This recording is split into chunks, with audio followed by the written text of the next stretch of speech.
거룩히 여김을 위해서 기도하고 하나님의 나라가 이 땅에 임하게 해달라고 기도하며, 그리고 우리의 일용할 양식이 얼마나 필요한가를 잘 아시는 그 주님 앞에 다른 사람을 용서할 수 있게 해달라고 기도할 뿐만 아니라 우리가 시험에 들지 않고 죄에 빠지지 않게 해달라고 기도하는 저와 여러분이 되는 줄로 믿습니다. 하나님 앞에 기도하면 하나님은 분명히 들으시는 줄로 믿습니다. 기도하는 우리가 분명히 믿어야 할 것은 하나님이 이 기도를 들으신다는 거예요. 그런데 우리에게 문제는 뭐냐 하면, 그런데 들으시는 하나님이 내 소원을, 내가 그토록 바라는 것을 이루어 주시는 시간이 꼭 내 예상과는 같지는 않더라는 거예요. 여러분, 빨리 응답되면 좋겠습니까? 천천히 응답되면 좋겠습니까? 빨리 응답되면 좋겠지요. 근데 대부분의 기도가 응답될 때 딱 떨어지게, 혹은 벌써 응답됐네가 많든가요? 아니면 왜 아직도 안 되지? 라는 게 많든가요? 사실은 아직도 안 되는 것들이 참 많습니다. 하나 더 나가면 다른 사람은 기도가 잘 응답되는 것 같은데 왜 나는 이렇게 잘 안 되지? 나는 왜 이렇게 늦지?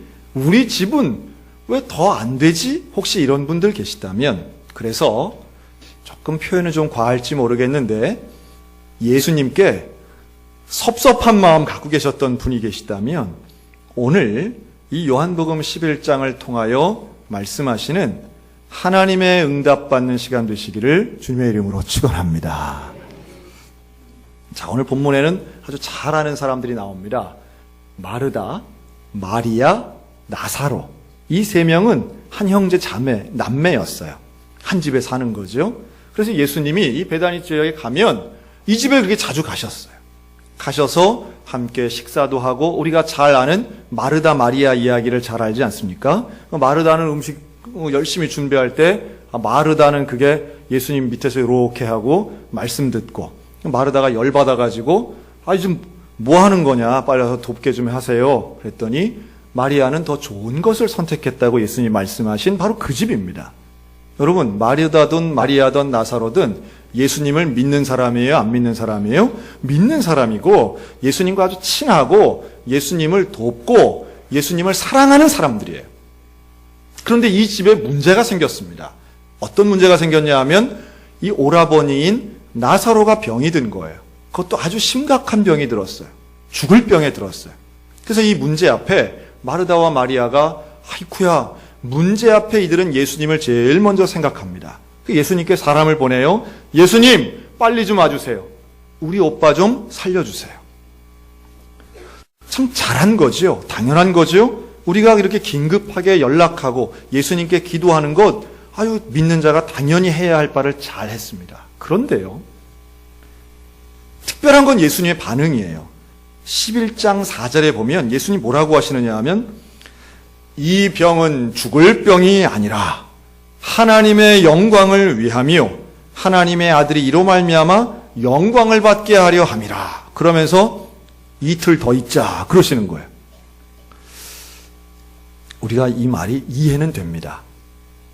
그 병은 죽을 병이 아니라 하나님의 영광을 위한 병. 자, 그런데 병은 누가 들었어요? 나사로가 들었어요. 아프긴 누가 아파요? 나사로가 아파요. 나사로뿐 아니라 같이 병간여하는 마르다 마리아가 힘들겠죠. 그런데 영광은 누가 받으신대요? 하나님 받으신. 공평해요? 좀 이상해요. 아니, 우리가 좀 양보해도 아픈 사람이 나중에 영광 받는다 그러면 논리적으로 말이 되는데, 아픈 건 이 사람이 아프고 영광은 하나님이 받으신다. 이거 뭐 좀 이상하잖아요. 그리고 또 하나, 그렇게 하나님이 영광을 받으시려고 그래 사람을 아프게 한단 말입니까? 아니, 하나님이 능력이 없어가지고 사람의 병들게 하고 괴롭게 해서 꼭 영광을 받으셔야 되나? 그 영광이라는 게 과연 뭘까 하는 생각이 드는 거죠. 최근에 제가 안산에서 목회하시는 목사님의 간증을 제가 책과 영상을 통해서 봤습니다. 참 보면 같은 목사님이어도요, 정말 특별한 경험을 하시는 분들이 계세요. 물론 우리 고 이원호 목사님의 일생도 범상치 않은 정말 특별한 경험을 하신 분이었지만, 이 안산에 있는 이 목사님도 마찬가지 그런 분이시더라고요. 이분이 올해 60이 되신 분인데 10살 전에 5살 때, 8살 때 어머니 돌아가시고 아버지 돌아가셔서 거의 고아처럼 산 분이에요. 아주 극빈의 가난을 경험하고 그래서 교회에서 막 먹고 자고 하면서 그렇게 장사하고 아주 험하게 사셨더라고요. 하지만 사명을 받아서 신학교에 늦게 이제 공부해서 가시고 이제 개척을 하신 거예요. 개척을 했는데 부인된 사모님이 결핵에 걸렸어요. 그러니까 이제 경제적으로 어렵고 건강도 힘들고 그런 가운데 교인들이 힘을 모아서 이제 조금씩 교인들이 늘어나니까 건축을 하려고 땅을 샀는데 사기를 당한 거예요. 그래서 교회가 순식간에 이 엄청난 액수의 손해까지 입게 됩니다. 그래도 어쨌든 또 눈물로 기도하고 어떻게든 해보려고 아주 애를 쓰는데 제가 이 내용 듣다가 저도 기억이 나더라고요. 1998년도에 이 교회학교 선생님들이 이 교사 리더 모임에 갔다가 돌아오다가 이 안산 시화호에서 배를 타다가 배가 뒤집혀져 가지고 그 교회학교 선생님 6명이 한꺼번에 돌아가신 거예요. 병이 든 것도 참을 수 있었고 돈을 잃은 것도 견딜 수 있었는데 교인들이 한꺼번에 죽는 이런 사고 앞에서 목사님은 정말 이 죽음보다 더한 고통이 이런 거 아닌가 하는 그런 경험을 했답니다. 제가 매년 여름마다 사실은 어느 교회가 수련회 갔다가 혹은 뭐 단기 선교 갔다가 이런 사고들이 나는 일들 뉴스에 보시지 않습니까? 저는 그런 뉴스를 보면 마음이 얼마나 아픈지 몰라요. 세상에. 다른 죄 짓다가 죽는 것도 아니고 하나님의 일을 하고 예배를 드리고 바로 최근 몇 년 전만 해도 큰 수련회 하다가 고속버스가 뒤집혀져서 아주 많은 청년들이 죽은 사건들도 사실 있습니다. 어떻게 설명할 수가 없는 거죠. 사실은 그런 게 어떻게 필요한가? 이런 일이 과연 어떻게 일어나나? 왜 하나님이 살아계신데 어떻게 이런 일이 생길 수 있을까라고 우리는 수없이 질문하게 되는 겁니다. 이 목사님도 그러신 거예요. 목사님도 많은 분들이 뭐 위로하죠. 그래도 위로도 하고 격려도 하고 더더군다나 그런 상황에서 장례를 인도하고 설교해야 되는 목사님들이 얼마나 힘들까. 물론 유족들이 더 힘드시겠지만 이제 그런 가운데에 이분이 기도원에 가신 거예요. 뭐 어떻게 할 수가 없겠더래요. 이건 뭐 어떻게 하나, 목회를 어떻게 하나, 이전에 어떻게 살아가나 이런 생각이 드는 거죠. 그런데 그때에 그 기도원에 만난 한 어르신이 뭐라 그러냐면 이 목사님 이야기를 듣고는 오늘 말씀 듣고 보니까 하나님이 목사님한테 투자를 참 많이 하신 것 같네요. 목사님 대충 살면 안 됩니다. 쓰러지면 안 됩니다. 시작하세요. 힘내세요. 뭐 그러고 가더래요. 사실 대단한 말은 아니었는데 그때 목사님 마음에 든 깨달음이 뭐였느냐 하면 하나님은 어떤 고난도 낭비하시는 분이 아니다 하는 확신이 들더래요. 원인은 모르지만 이런 일이 일어난 이유는 잘 모르지만 하나님이 계신 게 분명하기 때문에 하나님은 이걸 통해서라도 어떻게라도 교회를 세우실 것이다 하는 확신이 들더래요. 여러분 오늘 말씀에 나사로가 죽어요. 사실은 나사로가 죽었다는 것은 상황이 끝나는 걸 보여주는 겁니다. 우리 인간의 눈으로 볼 때는 더 이상의 어떤 개선이나 나아질 게 없는 상황이 말 그대로 끝난 게임 오버의 상황을 보여주지요. 그런데요, 예수님은 바로 그때에 15절 뭐라고 하시느냐 하면 내가 거기 있지 아니한 것을 너희를 위해 기뻐하노니 이는 너희로 믿게 하려 함이다 라고 말씀합니다. 예수님이 아직 가진 않으셨는데 사람들에게, 제자들에게 나사로가 죽었다. 그런데 이 모든 것은 너희의 믿음 때문이다 라고 말씀하세요. 참 이해하기 어렵죠. 사람의 죽음, 사람의 희생이 어떻게 믿음과 연결될 수 있는가라는 거예요. 다른 고난 같으면은 이해가 되는데 죽음은 회복 불능이라고 생각하기 때문에 우리에게는 여기에 대해서는 다른 어떤 설명이나 다른 어떤 위로나 다른 어떤 시도가 사실은 가능치 않다고 우린 다 생각합니다. 그런데 그런 가운데도 예수님은 믿음 때문이라고 선포하고 계세요.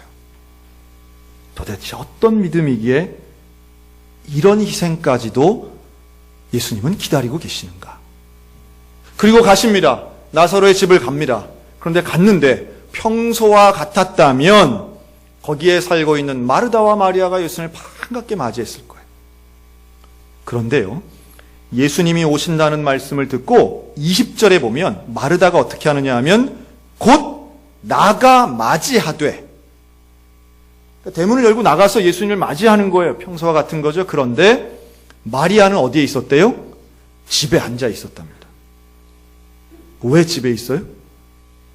예수님 온 소식을 듣고 언니는 나갔는데 왜 동생은 있습니까? 그렇게 예수님 밑에서 말씀을 사모하던 마리아인데 왜 안 나가요?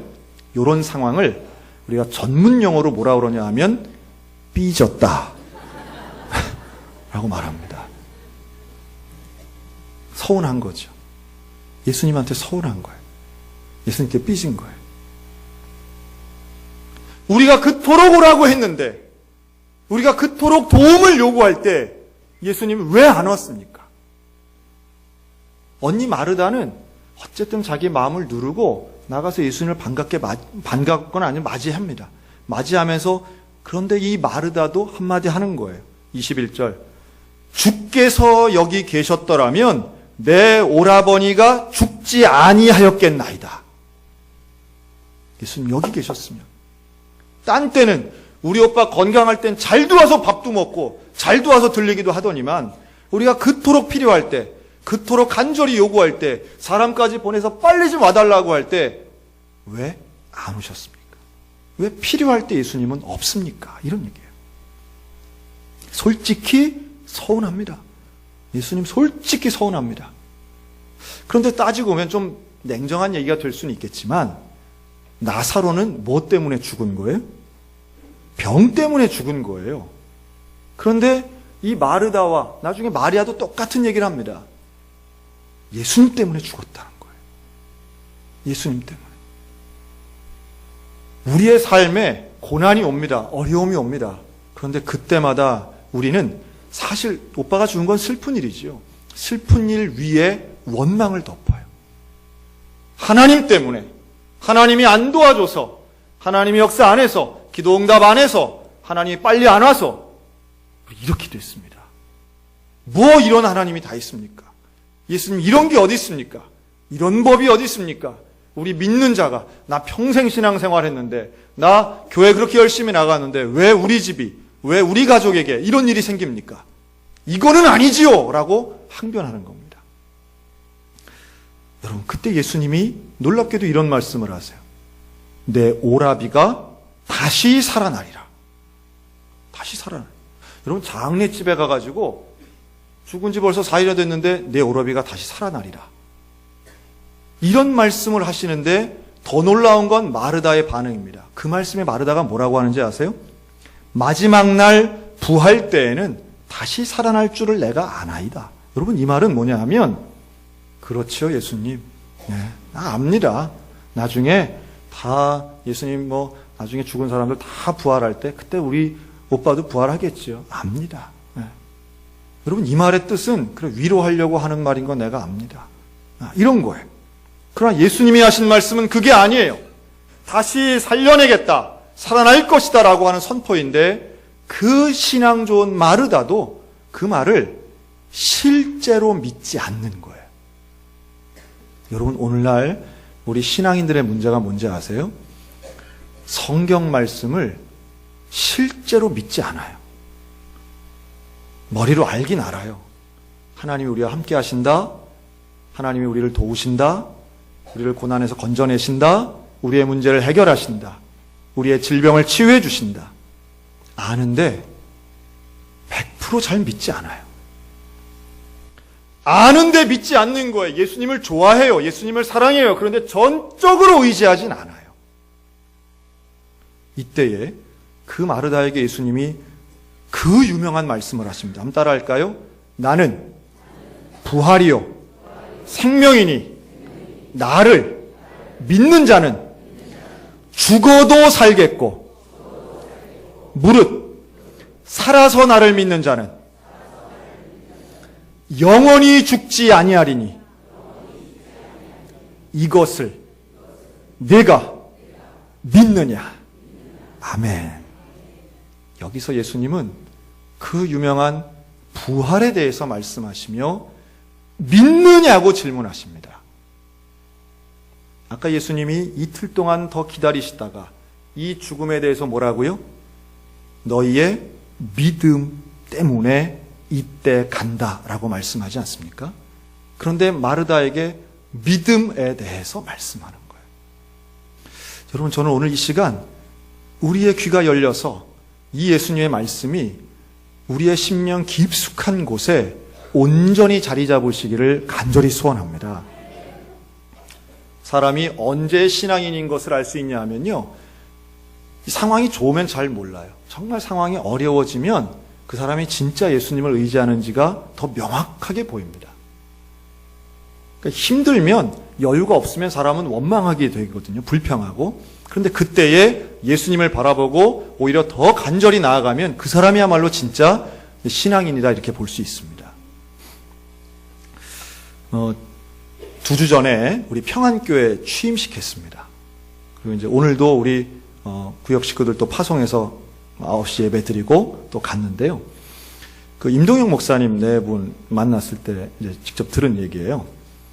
우리 소양교회가 배출한 아주 그 위대한 인물들이 최근에 이제 2명이 있는데, 임하다 어린이와 임하라 어린이가 있습니다.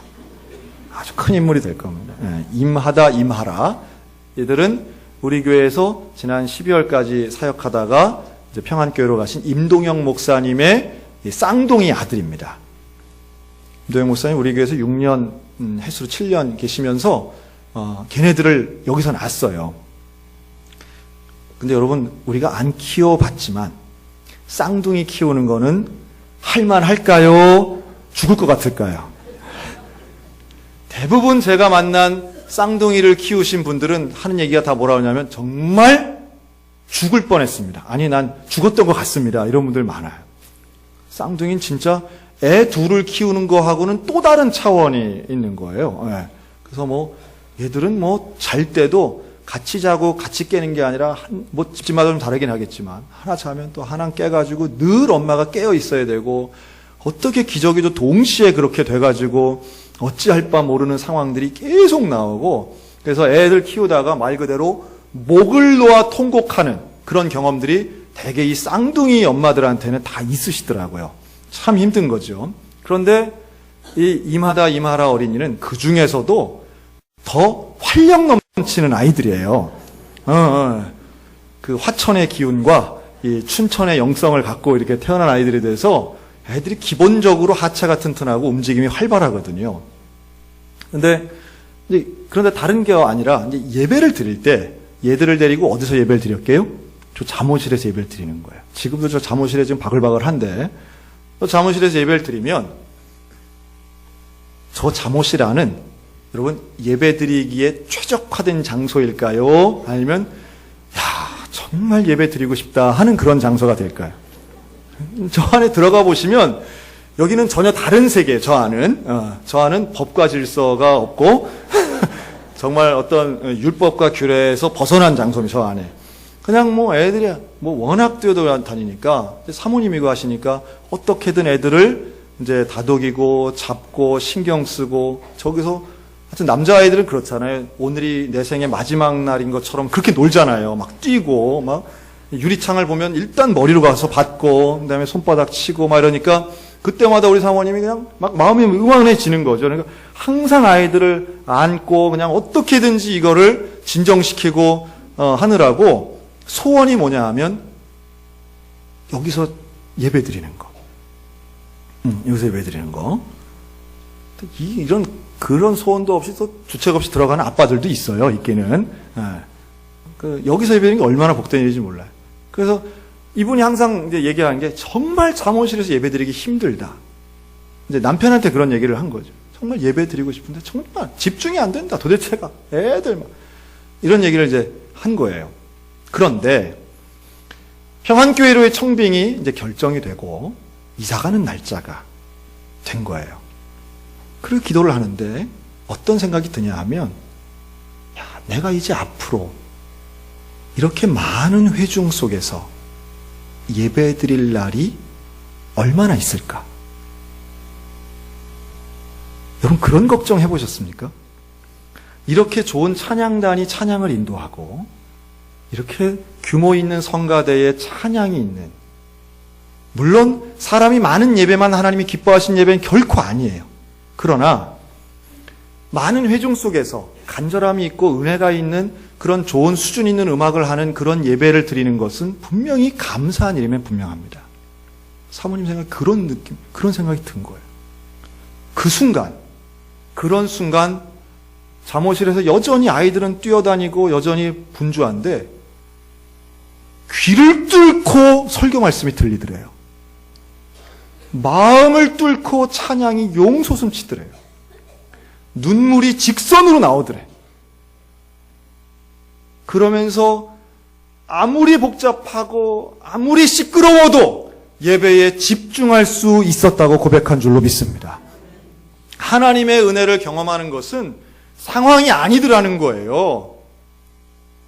바쁘니까, 피곤하니까, 연약하니까, 여유가 없으니까 하나님의 음성이 안 들리고 성경 말씀 보는 게 부담되고 새벽 예배 나가는 게 힘드는 것이 아니라 간절하게 하나님을 사랑하고 예수 그리스도를 바라보면 어떤 상황 속에서도 말씀이 들리고 찬양이 나오고 하나님이 주시는 감동받게 될 줄로 믿습니다.